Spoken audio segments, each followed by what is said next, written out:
Well, hello everyone. How are you doing today? Welcome to another Tuesday live stream Instagram artist chat over here on the Living Room Art Studios Instagram page. It's so nice to have you join us. What is this? If you're new to watching us, if this is your first time, this is just an afternoon where I get to hang out with another awesome maker in the community. And today, community can mean so many things. It can mean a global community, an international community.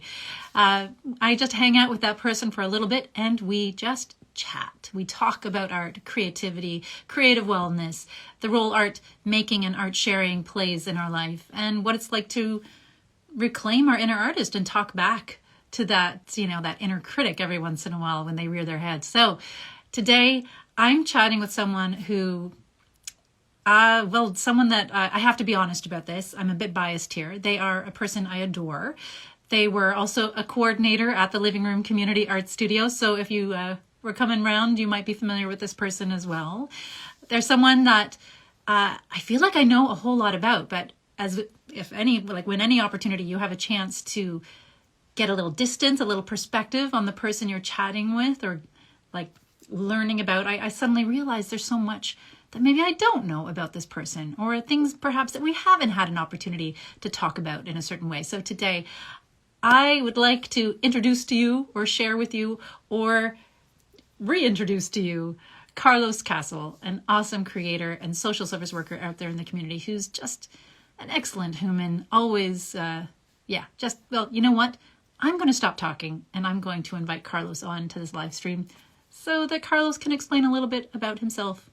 Yeah? Sound good? Okay, here we go. Welcome everybody. Again, if you're just joining us now, we have Carlos Castle as our guest today on our Instagram live stream artist chat. Hey! Sorry. I was like, who is this person Mary's speaking about? Oh, I apologize. Spider-Man is a lot closer than originally anticipated. He looks a little bit ominous in the background there. No, I think that's perfect. I think it's perfect that, I was going to call him Starman. Spider-Man is there looking over your shoulder, taking care of you today. I think that's perfect. Oh, Carlos, it's so good to see you. Hello. So good to see you too. so good. And How are you? I think you are an excellent human, as you might describe others. But for folks who might be watching today who aren't familiar with who you are, what you do, what you're all about, can you introduce yourself to the community? I can try. Spoiler alert, I apologize in advance if mid-conversation a cat butt suddenly appears out of nowhere. There is a slight possibility that Max or Beckett might suddenly want to be involved in this conversation, and I'm not going to stifle their involvement because, I don't know if I can, for one thing. Just absolutely. I just wanted to let you know. I may have to just see if I can mess with the sound on here because. Sure. And on that note, while you're doing that, last week we had some technical glitches during the live stream. Hello folks. So if you're watching today and you can't hear me or you can't hear Carlos for, more than the average little technical glitchy moment, can you let us know? And then we might have to restart the interview or whatever, but that's all good. Please let us know if you're having trouble with all the technical stuff. Okay? All right. Carlos, how are things going? Things are going cool. Things are going really cool. Thank you for asking. Thanks for inviting me on here as well. It's been a while since I've done any kind of like public speaking or live kind of speaking or speaking to human beings that aren't outside of the house, actually, with the whole COVID stuff. So yeah, doing really well. Whilst I was waiting, I made this little tiny sketch. Oh, it's lovely. What does it say? It's backwards on my Instagram camera here. It says remember to breathe. And strangely enough, it's our dear friend Caitlin. It's the name of her art page. But actually, it's also just something that popped into my head. So I thought I'd just do a quick inadvertent promo for Caitlin's amazing art. But also, I was just sketching whilst waiting to relieve my nerves a little bit. It is nerve making a little bit. I think sometimes people look at this and they think it's really easy, but it's not. It's kind of a vulnerable thing to suddenly put your face out there in this way. So I appreciate you being here so much, and I appreciate you acknowledging that for everyone, because I like to think that these are nice and, or like, you know, nice just opportunities to chat and connect with, you know, people dropping and catching up. And someone once said to me many, many years ago that when we're nervous about something, it's predominantly because we care about it. So sometimes nervousness comes from a place of care. Not always. Sometimes we're nervous because something's outside of our control, and that's okay too. But this was a nerves because I cared about it, and I care about you and the Living Room community and everything. So I will do this right. Oh, you do whatever, however it is, will be perfect. Perfectly imperfect. That's what I hope anyways, because I'm never perfect. So it would be weird if someone suddenly showed up and was entirely perfect. I think I'd be a little freaked out about that. I can promise you that won't happen here. You're safe. It's okay. There will be no entirely perfecticity. I know that's not a word, but I said it with enough confidence that I believe it could pass as one, maybe. I completely bypassed your original question. I'm so sorry. This is what happens. I go massive tangents. This is totally how this kind of thing unfolds. And oh, there's so many amazing people. Hello, everyone. Welcome, welcome, welcome. Yeah, the first question, what did I ask? Oh, yeah, for you to introduce yourself to the community. Like, how would you describe you and who you are, what you do, you know? Oh, interesting. I don't know. So I am an ever fluid piece of work in progress. So at this particular moment in the space-time continuum, I would define myself as Carlos Castle, as I have done in the past. I am a 40-year-old LGBTQ dude who has an amazing husband, 2 fantastic kitty cats, has had the genuine honor of like walking alongside people within like community work that I've been able to do, both in the UK, which is where I was originally from. Shocker. I know for those that haven't met me before, I'm actually British or Australian, as I get taken for sometimes as well. 4 years in, no one has noticed yet. They have at the top. So I've been, over the years, 20 odd years, Mary, 20 odd years, I've been doing like community-based work, which has been like youth and community work, working with at-risk individuals, crisis intervention, youth careers advisor, education assistant. The list kind of goes on, working with yourself and the amazing Living Room Community Art Studio family as well, and working with our amazing community members. And honestly, every step has just been mind-blowingly brilliant. Like, I've had to, this sounds so cheesy, I promise it's genuine, but it's going to sound so cheesy.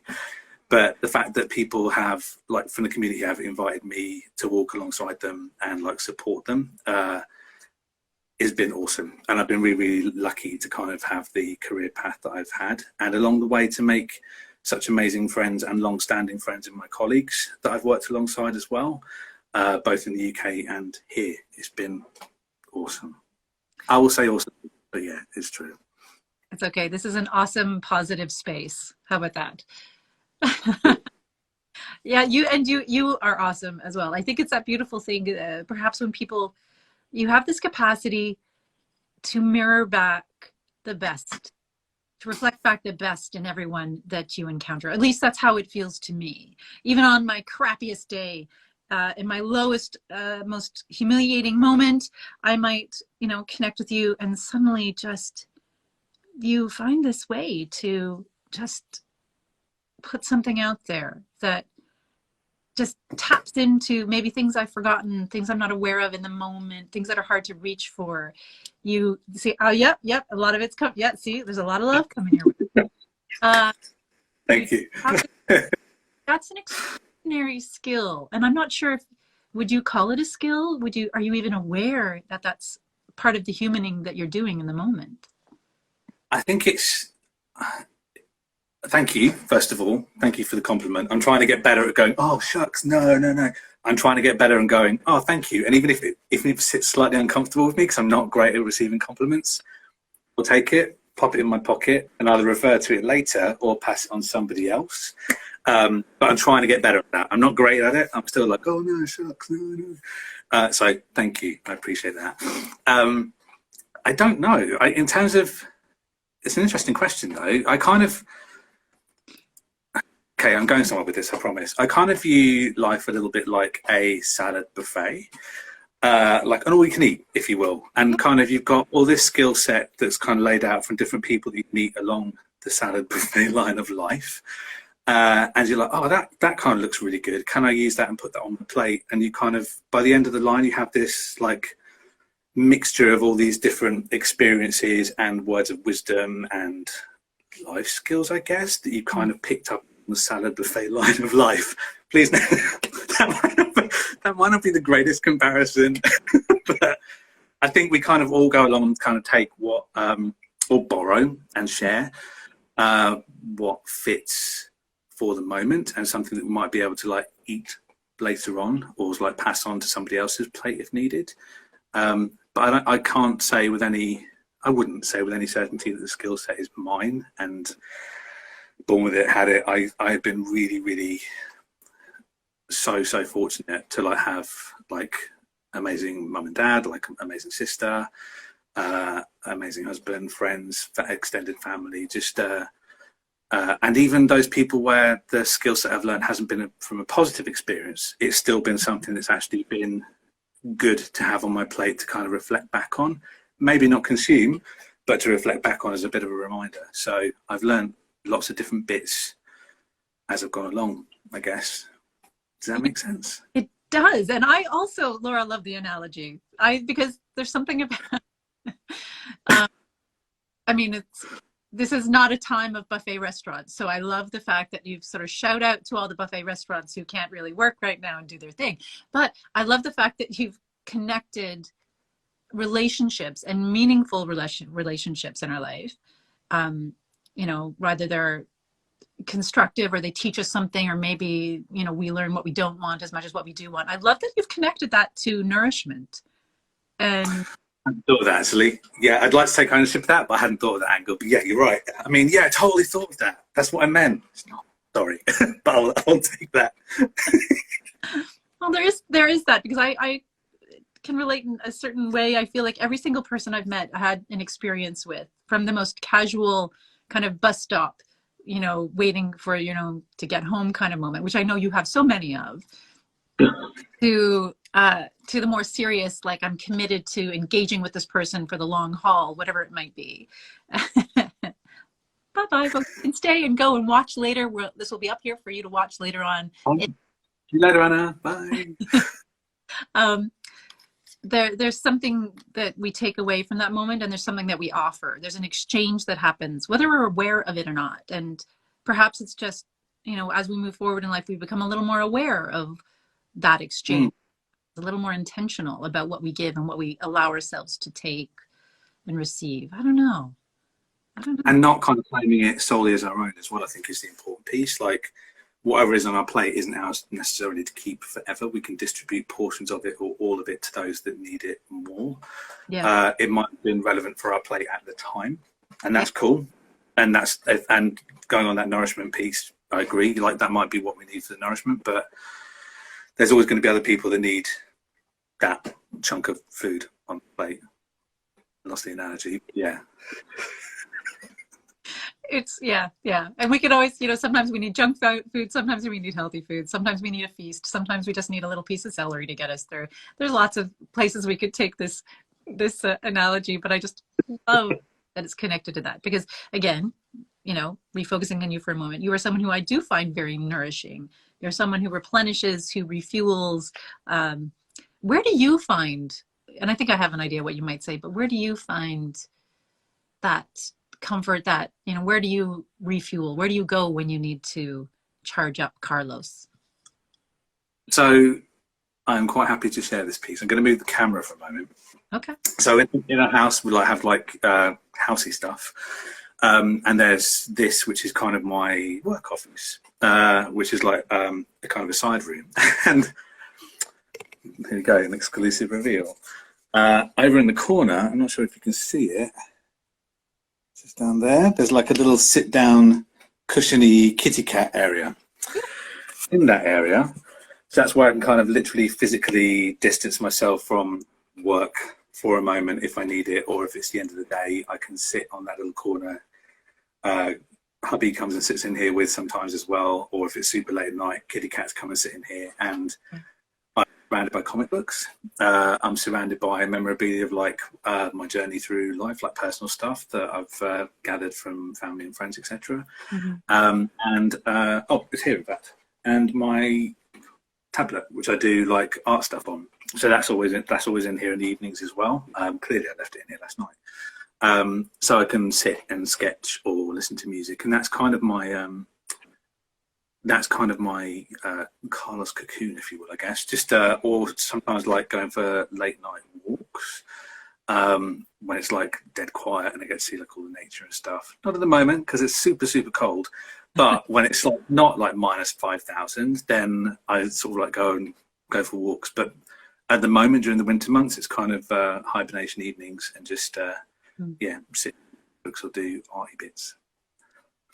Time. And yeah, we've just been reminded of the late night walks, and I feel like it's okay to talk about that because you are open with things. In fact, I would consider it a part of your artist self, how you kind of take various moments of your life, and I know it's not everything, but you choose moments to share with the community via Facebook or your Instagram page, including your art, including your works in process as well. I really appreciate that openness, and I don't know, like, it's something that I think a lot of folks, I mean, it's not for everyone, but how did you decide that that was a way you wanted to share with the world?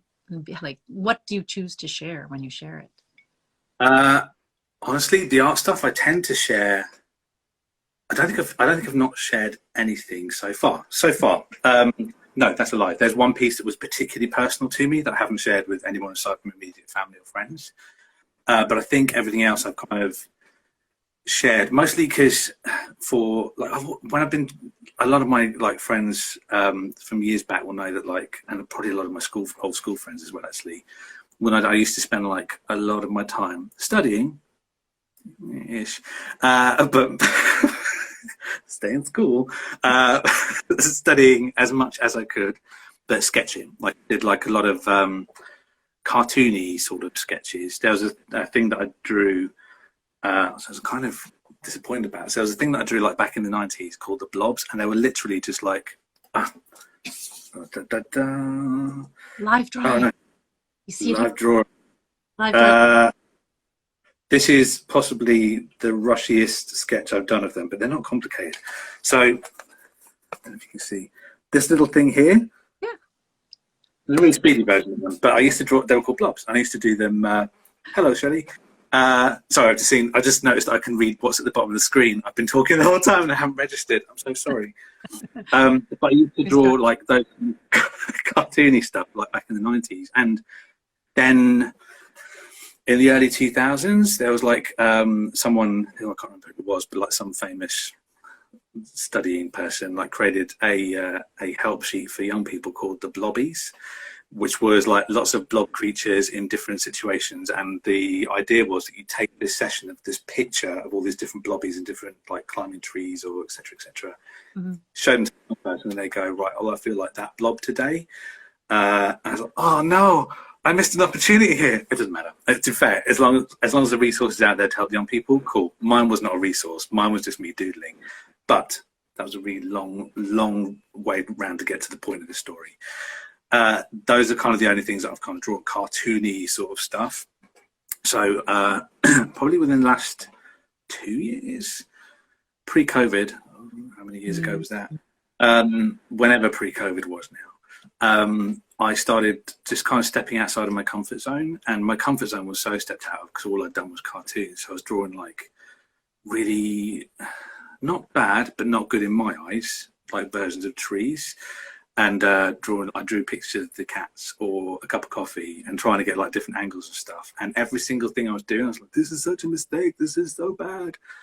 And I sent through, I remember specifically sending a couple through to my dad, and like, I was like, this is so bad. And he's like, but who said it's bad? I was like, well, me. He's like, so? And I was like, oh, that's actually a good point. Like, why does it matter if it's bad? And like, so what is bad and what is good. And I kind of stopped putting the pressure on myself for like the finished product of it being this splendiferous, again, is that a word? Oh, it is now.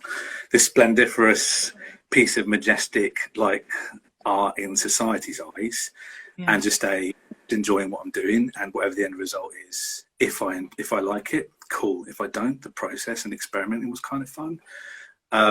So that's why I started sharing stuff on like Facebook, and I shared a few things on Instagram, but mostly to show people that it's okay and that mistakes aren't always the mistakes we perceive them to be. Like I've listened a horrific mistake on one of my sketches and was like, oh, I can totally delete it because it's on a tablet, so it's easy. And it's like, oh, why not just go with it? Why not just see where that kind of ends up? And it actually turned out to be one of my personal favorite pieces, just because I kind of stuck with the mistake, and I can see it, but no one else can, and no one else needs to see it.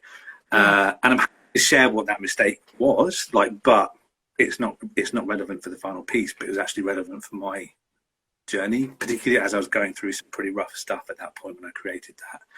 And that kind of mistake is like a gentle reminder that actually what you perceive to be horrific is part of this bigger picture, literally part of a bigger picture, and it can turn into something else.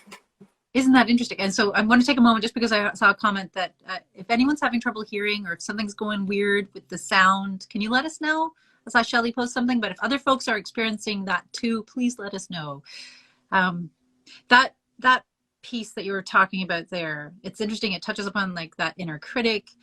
But it also speaks to, I think, our vulnerability as creators. There's something there, and I get it, because it's interesting for you to describe the mistake not only as a mistake, but horrific. And I know it's a word we use, and maybe it's not like absolute like like screaming, running out of the room, but yeah, I think there is a part of us sometimes, the judgment can be so harsh, so instant. It can feel sometimes in our own creative process like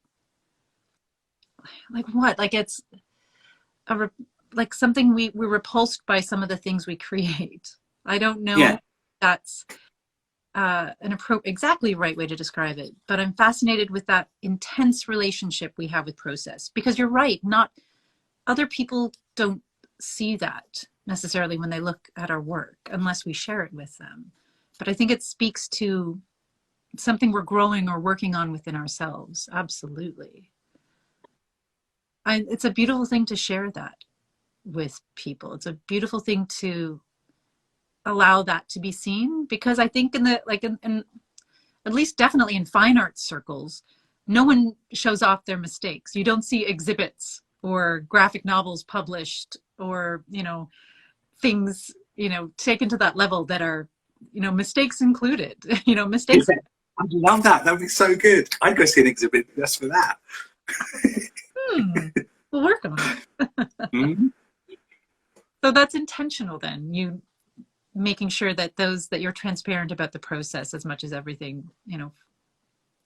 I think, and I think for quite a while I was comparing myself to everybody else's artwork as well, and some of the artwork I see with like my peers and friends is astounding. It's absolutely beautiful words, and that doesn't make anybody else's work lesser. It makes everybody else's work different and just as intentional and beautiful, but in a different way.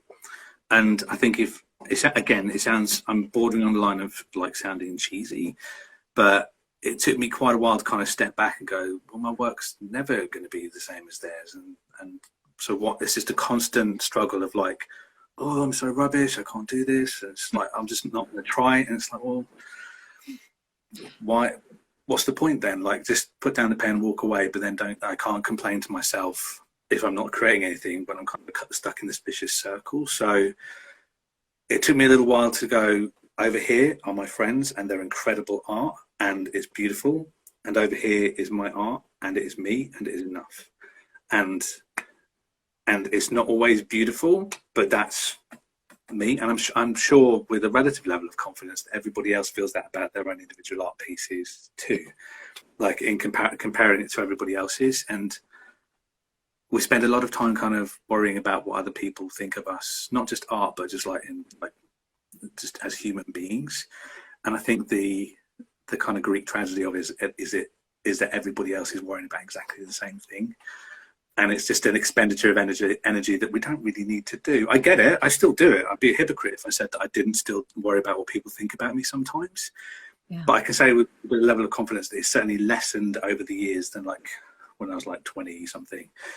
But yeah, and that's the same with art. Like everyone's kind of worrying about whether theirs is good enough, and it's just about, well, is it enough for you, and why did you do it, and what did you get? That piece too, the why do I do this? What do I get from this? I mean, it's not always, I guess that's not always the question that's at the front of our brains. Yeah. But I think it taps into something else. Like, as you were saying, talking about what makes art good to the creator. Like, why do we like what we're doing versus the times where we're struggling with it? And I think, yeah, it has to do with where we're at in our own journey with so many things, not necessarily just the subject matter, but so many things. I think sometimes I remember creative experiences where I've had where in fact I had to go through those moments of I had to get through the shit before things got better. The shit could do it, and pardon my language, but that's the way to describe it. Like, I had to fall on my face, to move forward, to fall forward into the thing that would make it feel honest again, that would make it feel real, that would make it feel meaningful. But it's not a stage of the process that people talk about very much. No. I think it's kind of new. Like I say, there's a piece of like everyone's. No, I'm not speaking for everyone. I'm just kind of generalizing here a little bit. But there's the piece of well, I'm not. The amount of people I've heard that said like, oh, I'm not an artist. I'm not an artist. Like, well, do you? Like, when no one's looking, do you like write stuff down? Like, when no one's looking, do you doodle stick people? It's like everyone truly is an artist, but art in terms of, we've kind of got this, sometimes this blinkered vision on, like, art has to be this fantastical piece of like chapel-esque arty stuff. Actually, it can be a stick person. Yeah. Or singing like in the car. That is an expression of self, and that is art. And I love it. And dancing, like whatever people do, however they want to express themselves, I think that makes people an artist. And trying to break that down. So where have I gone with this? I've gone off on a massive tangent again, haven't I?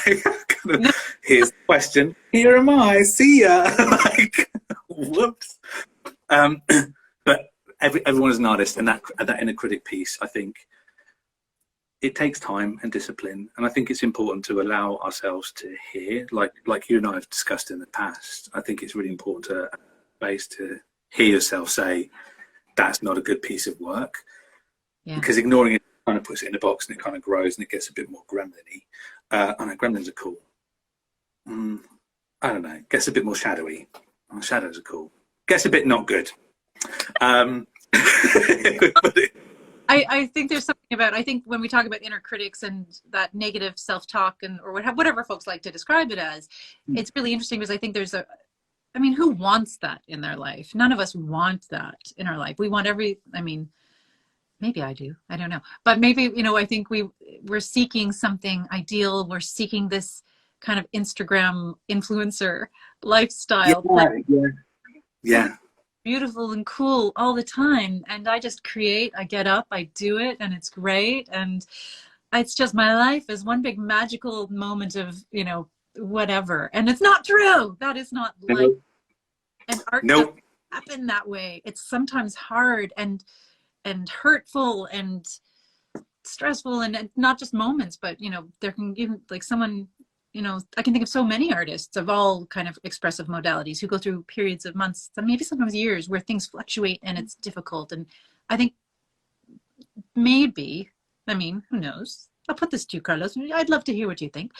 That it's not so much about denying that voice as listening and, talking to that voice and finding out what it wants and if it's useful. And because I think every once in a while that inner critic has something constructive to say. It may not say it in the right way. It may not come from the best intentioned place, but I think there are interesting things to learn from engaging with that, rather than just like, shut up, I don't want to listen to you. Yeah. I think, and this is a hard thing for folks, self included, but like, differentiating between what is the actual inner critic from self and what is external critic. So and this was one of the pieces, like so the art that I've been doing hasn't been for profit or hasn't been for anyone. But when I first started posting it on Facebook, I was like, oh my goodness, this has got like 20 likes and this one's only got like 1. It's totally what it sounded like, by the way. I was like, this piece that's got 1 like is really rubbish. And why did I do it? I'm never going to do anything like this again. And I was like, well, that's just because people don't like it, like on Facebook, etc. It doesn't mean that it's not likable by self. And does it matter? Like it kind of made me think, like, why am I doing this in the first place? Like, why am I creating these pieces of art? And it wasn't for likes, it was for sharing. It was for selfishly, it was for, at that time, it was for me as an outlet. Since then, it's kind of evolved into, I really enjoy creating stuff. But it took me a little while to kind of remove the ego and just be like, well, it doesn't matter if it gets like 100 likes or 1 or none. I put it up here because, and I tried to explain like a brief process of like, I made this because it was rainy and I liked rain, or whatever, like maybe a bit more in depth than that. Just because I don't have a problem being vulnerable. I obviously keep some portions of self to self, but the reason I'm kind of a bit more open on like Facebook and stuff is because I like updating my family and friends in the UK of what's going on, but also because I kind of try and be as transparent as possible that I am like that art. Sometimes I look like it's all together and the colours are all in the lines, and other times it's really not. It's messy and it's kind of complicated, but it's still something. There's still something there, and it's a work in progress, or that is the end result for that moment in time. So kind of separating the inner critic of self from what I believe other people are thinking was something that was really kind of difficult to do. And what I started doing was writing down. Like, so I've stopped doing it as much because it kind of became a bit obsessive. But I started writing down what I didn't like about the piece at the end for self. And then I kind of tried to reverse it and encourage the positive inner critic. And was like, oh, don't write anything rubbish. Don't write what you don't like about it. Write down what you did like about it, what worked, and write down at the top why you did it. I've stopped doing that altogether, to be honest. But when I was first starting to do this, that was something that really helped me process. And it allowed space for that inner critic to be heard, but it didn't give it power to stay. It was like, welcome to like sit down at the dinner table, have a little bit of a snack, but it needed to go because it was getting late. So that kind of mentality, I guess. And like I said, that was just something that worked for me. I'm not suggesting that for everybody, because sometimes it's an effort just sitting down and writing stuff down. But at the time, I was becoming a bit too obsessed with the inner critic. I hear you. And yeah, I think that's another excellent way of approaching it. I think that we spent a lot of time focusing on, and I think that there's a role for this. You're absolutely right. There's a role for questioning what didn't work and why things went wrong. But I think we don't necessarily take the same amount of time to say what went right. You know, what am I doing? What am I, getting specific about things that help things go forward in the right way, that create change, or that result in something that is, lovely and delicious and exciting or astonishing or whatever it might be. That I had a teacher at drama school who would, he wouldn't give critiques. It was always about appreciation. He talked about, being an appreciator rather than a critic. Yeah. You can still have the same kind of conversations, whether it's with yourself or with someone else who's, with consent, of course. No one likes unsolicited anything. However, I'd never thought of it that way before it was presented to me, that we can get to the same place, the same destination, or take the same journey, but from that other side, from the appreciator side, rather than narrowing it down to just focus on what isn't working or what's not right. Yeah. Oh, lovely. Carlos, your tangents are amazing. And you did manage to bring it back to the question I asked, by the way. Okay. I'm going to put that down on my new skill set on my resume. Oh, yeah. Can come back occasionally. I totally forgotten that question, and you brought it back. within that beautiful little area, we were talking about honesty. And again, this is an interesting area because honesty is not always, it's an interesting thing, right? Honesty, authenticity, whether it's that relationship with ourselves, being honest with ourselves or others. You are also someone who has an extraordinary capacity to have honest conversations with people without alienating them somehow. I mean, maybe not always. I mean, it's impossible to, Not always. But it's one of the things I appreciate as a person, as an appreciator of awkward conversations myself, of someone like I believe awkward conversations are necessary. I want people to keep me accountable and help me learn and grow. I know not everyone is inviting that into their lives. But I think there are ways of, rupturing that every once in a while, if only for the, to keep ourselves true, to stay in that area. I consider that part of, what would the living room peeps describe it of? It's creative humaning, the art of humaning. Oh, yeah. Interesting. Well, I think you do this art. You are exceptionally gifted in this area because you do have the capacity to have honest conversations from a grounded, compassionate place with humor and grace. I don't know. Talk about that. Oh, okay.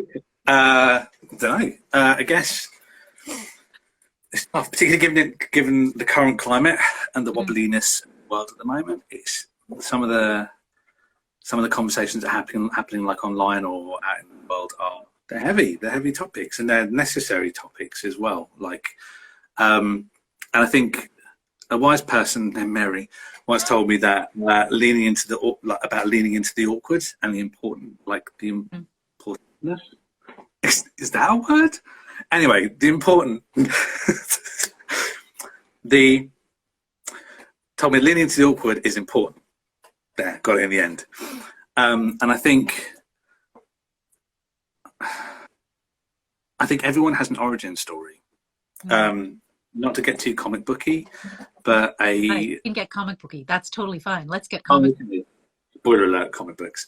But I think looking at all the villains in various comic books, not all of them started from a place of horrible nastiness. They started from a place where the world kind of treated them poorly, and they lived in kind.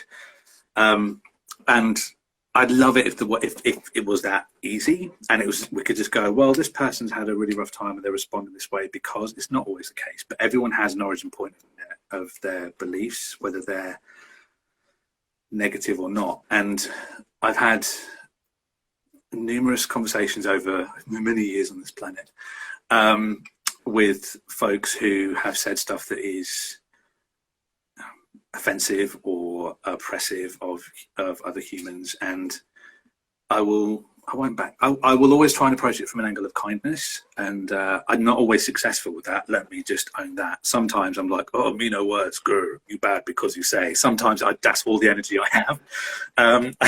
Other times I go in with, oh, well, I'm hearing where you're coming from, but that's not always the case, and sometimes I mess it up. But I like to believe I always try and go in there from a place of compassion and social responsibility, maybe. Like if I'm kind of witnessing something where someone is being oppressed or something is being said that is out of turn, I don't feel that I can walk away from it, because then it's almost being seen as socially acceptable. And I'll always try and engage in dialogue to find out the reasons why and to explore as much as I can, but I find it difficult to kind of walk away from those situations. That might be from the years of reading comic books. I promise it's not a superhero complex or anything like that. I don't go web swinging in or using X-Men superpowers. Just try and have an open ear. I'd be so upset if you were a superhero and you didn't tell me. I'd want to be one of your inner circle people. To put it out there. Yeah. Oh, Laura's saying, I learned so much from Carlos about the art of humaning at the studio. I still feel like I'm learning from just following him on social media. Carlos, you are a natural teacher. Wow. Thank you very much. Thank you.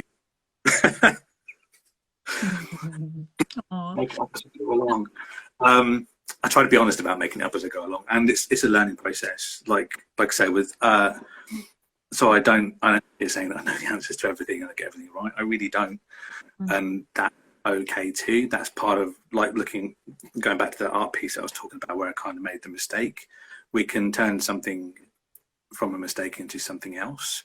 So, and it's also okay to walk away from things sometimes too. I don't want anyone to get the impression that I always go in like mouth going and sort of like challenging everybody left, right, centre. Sometimes I know that I might not be in a good place to challenge it, or a safe place. That's the important piece too. If it's not safe, it's always okay to walk away and to deal with it in a different way, through like phoning the police or whatever is needed.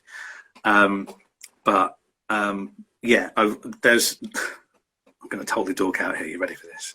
So, a very wise person called Aunt May from Spider-Man once said, "If you help," if I get this quite wrong, I believe the internet might totally correct me on this, but I will own that. So Aunt May once said, many times actually, help one person and you help everyone. And that's something that's kind of always stuck. And if we have the social power to kind of make a difference, then we have that social responsibility to do so as well. Misquoting Spidey a little bit, but kind of along those lines. And just kind of trying to lead by example when we can. And that example could also be that sometimes we don't get things right all the time. Well, that's okay too. Absolutely. And I think in that too, we can remember that if helping one person, that one person could be ourselves, you know? Yeah. That it's, you know, that again, that the change, it starts with us, right? Like that's, you know, taking care of ourselves, making sure, like the acknowledgement of privilege is huge, right? Like not everyone will have, you know, the protection of privilege to speak their truth in the way they want to in that moment. But I do, yeah. And those awkward conversations, I think for those of us who are safe enough, who feel strong enough in that moment, when you feel strong enough, you know, it can be a beautiful thing. We survive awkward. Awkward is survivable. Awkward can sometimes be rewarding. And, you know, leaning into the awkward, that definitely, you know, as much as you like to, you know, you cite me, but I cite every other great leader and artist and path maker who's moved forward in the world, because that comes from everyone out there. I mean, I find that more and more of the people that I've learned from, the people that have really guided me or have become mentors, whether, you know, I know them or they're, you know, people I hope I never will, like it's because they have been through so much struggle. They have usually dealt with so much more than I could ever imagine dealing with. And they've still survived and still stayed true and still thrived in spite of everything. And I think about that now, you know, every day, like knowing that so many of these people were, you know, marginalized members of the community or continue to be, you know, and I'm just really freaking lucky, you know, was born with this unearned privilege that allows me to be, you know, sassy and, you know, put myself out there. Why am I talking about this? I don't know. But I feel like there's just that recognition of, making mistakes, knowing who we are, being able to take care of ourselves, step back into that, just to feel like we can be authentic in the moment. Yeah. And it will mean sometimes, you know, leaning into that awkward, because I'd rather live with having that uncomfortable conversation than with living with the regret of knowing that I've contributed to continued harm or the potential of other people being hurt, if that makes and I think it's also because, like, if I look back at younger self walked away from a number of those conversations, and like there was, I don't know about you, but like there are those times where it's like 3 o'clock in the morning, you're like, oh, I remember that conversation that I didn't have back in like 1990 whatever, and I could have done that differently. And so when I'm saying all this stuff, like, to anyone that's watching, it doesn't mean you have to kind of go out there and like challenge every single person that says something negative. Sometimes it's really okay to like observe the situation, walk away from the situation if you feel unsafe, and to kind of like notify someone else if the person is unsafe and you're worried about their well-being. But we don't have to engage in every single conversation. Sometimes walking away and having a bit of a think about it kind of gives us the experience points to kind of maybe deal with it differently in the future if it ever crops up. So it's not a negative experience, it's a learning experience, which again sounds cheesy. And I'm in no way telling people how to live their life. You do what you want to do. You stay safe, you stay kind. Be excellent to each other, as Bill and Ted Esquire once said. But these are just side notes, if you will. But we are like those pieces of art. Like sometimes the line work is great and it feels really good and we feel like we're on to a winner, and other times we go slightly offline and we feel like we're not okay. And that's okay to step back from that art, or step back from the situation and kind of sit with it for a little while before going back and maybe trying to do those alterations or whatever we need to do with it. Yeah. Well, yeah. And appreciating ourselves, being able to live with ourselves like we are works of art ourselves. Yeah. Maybe not to everyone's taste, but yeah. I think, where did I see it? I saw this somewhere and it was an amazing meme, and it was someone looking at themselves. It was a cartoon of someone looking at themselves in the mirror, like, and looking at their clothes and saying, "Oh, I don't find myself attractive," and then their inner voice saying, "Well, that's okay because you're not your type." And I was like, wow. I was like, and I remember seeing it. I was like, what an interesting perspective to kind of switch it to. Like, when we look at ourselves and we're like, oh goodness, I don't look anything, not how I'm supposed to be, or how supposed to look via media standards, etc. But actually, maybe sometimes we're just not our type. It doesn't mean we're not beautiful. It just means that we're the type of person we might normally go for, and that's okay. Something else out there would. I love that. I love that. I love that. Yeah. Put it in the pocket. Don't know why that popped into my head, but I was like, I'll share that for now. That's cool. Also, it kind of goes back to some of the things we were talking about earlier, and dealing with that exterior, like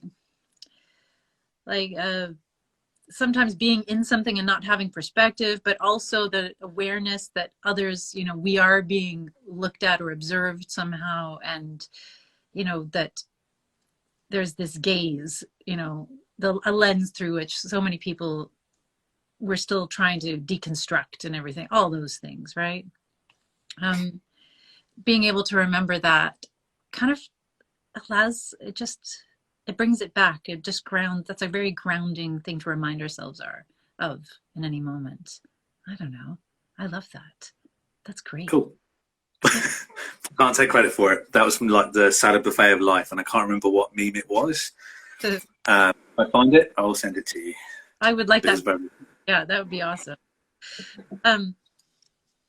Thinking about just staying in the world of nerddom and camera slowly falling. There we go. See, there you go. There's a moment. Come on, nice. Come on. Just hang in there for a little bit longer. I'll do that as well. So then it kind of matches. People will think they've entered some kind of interesting performance art piece. Okay. I'm just gonna make an adjustment, folks. Oh, hello. There we go. Seeing some of the. Come on. There we go. I'll just shrink with it if it happens again. I'll just kind of like go down, and I'll just like do that. We'll turn it into a live performance art piece. We can totally roll with this. It's cool. I think so. That's the thing I love. Again, I've said this before. People, if you're bored of me saying it, you're here. So really, you don't have to watch if you don't want to. But I do love that. And you touched upon it today too, that idea of there's something about when you own your artist self, when you have a relationship with your artist self, it becomes, I think, and I'm perhaps biased, but I think it kind of transfers into every other part of your life, and it becomes easier to deal with the things that come your way, because you have a relationship with improvisation. You have this awareness going with the flow. You can transform one thing into another. There's sort of. I think the important piece. Sorry, just going off that just for a brief second. Yeah. I think the important piece is when we make mistakes. Yeah. I know, but an old habit I used to have was if I made a mistake, I would make fun of myself. and I would kind of knock myself down, but like, oh, I'm such an idiot. Oh, I can't believe I do something. And something that I'm not perfect at. I'm learning, that is trying to make the situation. So it's not putting myself down or anyone else in the immediate situation. I'm trying to make fun of the situation if I do a mistake wrong, just because the world's quick to knock us down enough as it is, and our self-confidence, we don't need to be bullying ourselves. It's kind of tough enough as it is. So, sorry, just going off on that again. It's a learning process. It's not always getting it right, but trying not to call myself an idiot about stuff. As like, but sorry, I interrupted. No. I think before my camera started syncing, where was I? I think talking about nerddom, and you mentioned origin stories, and I do love being able to connect things to various forms of culture, because I think, you know, the kind of culture we feel attracted to, like artistic culture, says a lot just about who we are, where we've come from. For you, I'm sensing a comic book, a graphic novel kind of thing going on. No. Not at all. No tattoos or pictures of Spider-Man here. I don't know what you're talking about. Or Ghostbusters. Yes. I apologise. I lost the question because I was trying to cover Spider-Man's face. What was the question? You know what? I didn't even ask, but it's all good. I was going cool. What? Let's, like, not everyone has artwork of Spider-Man in their house. Why? Like, just draw it. Draw it yourself. It's cool. No, I'm joking. But what? I think, like, what drew you? What took you to that kind of creative culture? What drew you to comic book culture and nerddom and all of those things? I need to preempt this explanation with I lean more to, you may have guessed, I lean more towards Marvel Comics than DC Comics, but controversial. I know, right? Get ready, internet. But I believe in a world where DC Comics and Marvel Comics fans can live in harmony, along with Image and IDW and all the other companies as well. But personally, my comic book origin story is like DC Comics with the Batmans and the Green Arrows and the Green Lanterns. They're great. They're really, really good. Mm-hmm. But as a kid, for me personally, they were kind of inaccessible because they were rich characters that were kind of had like oodles of money, could buy all these gadgets, or had like superpowers bestowed upon them. Green Lantern, cool, by the way. Batman, I could take or leave, but that's not dissing other people's enjoyment of him. That's just a personal preference. Yeah.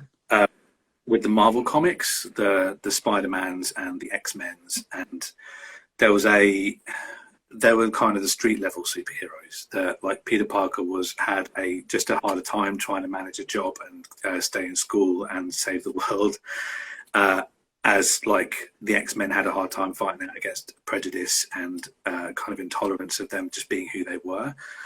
So those kind of comic books had a profound impact on me. Like, I remember, I think one of the first comic books I ever read was, I want to say this is potentially a spoiler, but this particular issue is like 50, 60 years old.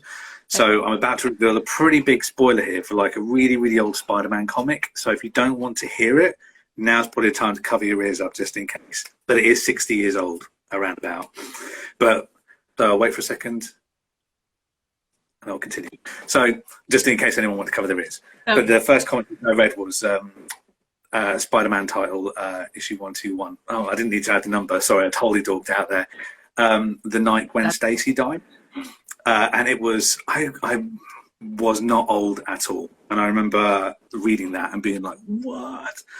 And I remember Mum kind of explained it to me and like kind of gave like a bit of context. And over the years, the Spider-Man kind of was really, really drawn to these complex supervillains who weren't necessarily bad people. They just made bad choices for different reasons.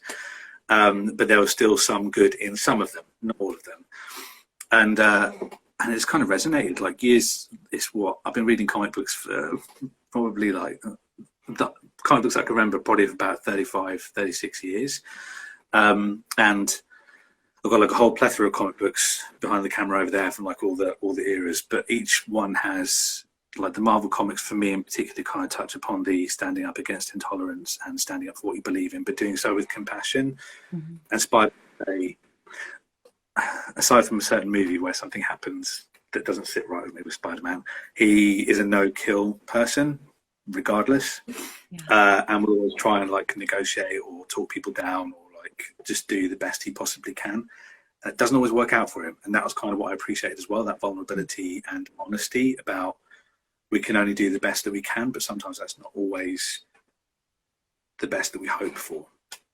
So yeah, that was kind of what, again, not dissing the DC comics, they're awesome in their own right, but personally, make mine Marvel. Alongside a world where we all live in peace and harmony in comic book world. A world which I really, really hope we reach one day. Particularly in relation to, yeah, because some of the responses to like some of the newer heroes, like, yeah, it blows my mind. I don't know why some people have such an issue with it. I think the whole purpose of some of these comic books is exploration and celebration of diversity. Organic. It's delivered in the comic books in a really organic way. But I'm going off on a slight tangent. But this is all. It all kind of ties into that. I believe that everyone has the right to exist, and I will do what I can when I can with what resources I have available to try and do the best I can for those people, or encourage them or support them to do the best for themselves, which is probably more accurate. Oh, I've just shrunk. The chair just shrank. I don't even know if I answered that question really, but I kind of went off on a slight Marvel dork extravaganza. I love it. And I think, there's so much we could talk about in this realm as well. I feel like we'll need a whole nother live stream to dive in to that, because I feel like there is a lot, and there's a lot of new things happening in the world. There's a lot of new voices and new characters and new stories that need to be there. And I'm so glad they are. Yeah. And then there's people having some reactions. There's some people having some reactions, and which, if that sparks dialogue, cool. I would prefer that the reactions weren't negative, but I'm not the boss of everyone, so I haven't got that level of control. But if it sparks some kind of dialogue between people and they remember like the heart of where comic books predominantly came from and the reason they were made, then that could be a real positive. Like, yeah, hopefully. Yeah, I'm okay. Yeah, we'll have to schedule up another live stream to dedicate to this. Yeah, so yeah. I think. Now there's only a few minutes left. Oh my goodness. Time flies. Oh, really? Crumbs. I know. Crumbs? Oh, I'm so sorry. That's such a Danger Mouse British thing to say. I apologise. Are you British? Oh, spoiler alert. Oh, thank you so much for being here and chatting with us today. I'm super excited because next week we'll be chatting with someone that you've introduced to me via the interwebs. So I get to connect with them, but I'm so excited. An artist from the UK, Pryn Marshall, who will be joining us. Yes. Yeah. She's a brilliant human being, a brilliant artist. I'm biased. I don't own that, but ask anyone. She's just phenomenal. Really, really cool. Yeah, so far, I'm so excited for that conversation. But thank you for being here today. And do you have any last things you'd like to say? Any shout outs, any kind of last words, not like forever last words, but like things you'd like to leave with the community? Oh no, I don't. Oh, okay. I guess the kind of thing that I say like all the time, like remember to take a stretch, look out the window when you can, stay hydrated, be kind to yourself, and be excellent to each other. Perfect. Thank you. No worries. Thank you. I had an awesome time. Thank you so much for having me. I really appreciate it. Thank you so much. We'll talk soon. Will do. Catch you later. Take care. Thank you. Bye. Oh no, there was one more little word. Oh, Carlos, thank you so much for joining us. Thank you so much for being here. Thank everyone who participated in this conversation and by just appreciating it being here, contributing your fabulous positive energy. Again, Carlos is just one of those awesome human beings who makes this world a better place, and I'm so glad that he is in it. And I'm so glad everyone here is in it too. So thanks so much for joining us. We'll be back next Tuesday with Pryn Marshall as our guest.